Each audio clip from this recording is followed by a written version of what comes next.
Oppo Reno 10Pro 5G എന്ന smart phone launch ചെയ്തിട്ടുണ്ട്. ഈ സ്മാർട്ട് ഫോൺ 40,000 രൂപ പ്രൈസ് റേഞ്ചിലാണ് വരുന്നത്. ഇനി ആദ്യം ഇതിൽ എടുത്തു പറയാൻ പറ്റിയ ഫീച്ചറാണ് ഫോണിന്റെ ക്യാമറ. ട്രിപ്പിൾ ക്യാമറയാണ് കൊടുത്തിട്ടുള്ളത്. അത് 50 മെഗാ പിക്സലിന്റെ മെയിൻ ക്യാമറയും 8 മെഗാ പിക്സലിന്റെ അൾട്രാ വൈഡ് ക്യാമറയും പിന്നെ 32 മെഗാ പിക്സലിന്റെ ഒരു ടെലിഫോട്ടോ ലെൻസും കൊടുത്തിട്ടുണ്ട്. പിന്നെ സെൽഫി ക്യാമറയെ പറ്റി പറയുകയാണെങ്കിൽ 5 ഹോൾ ക്യാമറയാണ് കൊടുത്തിട്ടുള്ളത്. അത് 32 മെഗാ പിക്സലിന്റെ സെൻസറാണ്. പിന്നെ ഇതിൽ എടുത്തു പറയാൻ പറ്റിയ ഫീച്ചറാണ് ഇതിൽ കർവ്ഡ് ഡിസ്പ്ലേ കൊടുത്തിട്ടുണ്ട്. ഈ ഫോൺ 6.74 ഇഞ്ചിന്റെ ഫുൾ HD+ amoled ഡിസ്പ്ലേയും അതിൽ 120 ഹെർട്സിന്റെ റിഫ്രഷ് റേറ്റും കൊടുത്തിട്ടുണ്ട്.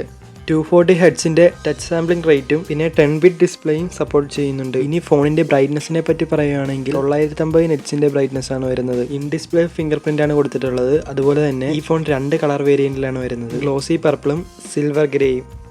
ഇതിൽ IR ബ്ലാസ്റ്റർ കൊടുത്തിട്ടുണ്ട്, അതുകൊണ്ട് തന്നെ റിമോട്ടായിട്ട് ഉപയോഗിക്കാൻ സാധിക്കും. 3.5mm ഓഡിയോ ജാക്കും കൊടുത്തിട്ടില്ല, അതുപോലെ തന്നെ മെമ്മറി കാർഡ് സ്ലോട്ടും കൊടുത്തിട്ടില്ല.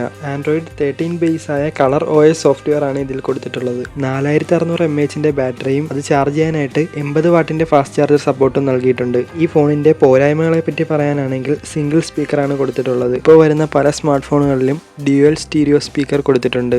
ഫോണിന്റെ പ്രോസസ്സർ സ്നാപ്ഡ്രാഗൺ 778G എന്ന പ്രോസസ്സറാണ്. ഇത് മോശമാണെന്നല്ല, 40,000 രൂപ പ്രൈസ് റേഞ്ചിൽ ഇത് മികച്ചതല്ല. പിന്നെ ഈ ഫോൺ ഒറ്റ വേരിയന്റിലാണ് വരുന്നത്.